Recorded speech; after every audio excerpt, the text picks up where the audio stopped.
নাম দেওয়া আছে, দয়া করে আপনারা মঞ্চে চলে আসুন।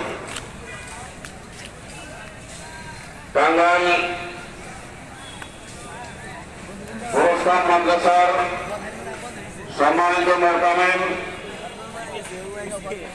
টাঙ্গাইল গোরস্থান জামে মসজিদের সম্মানিত খতিব আলহাজ হযরত মাওলানা আশরাফুল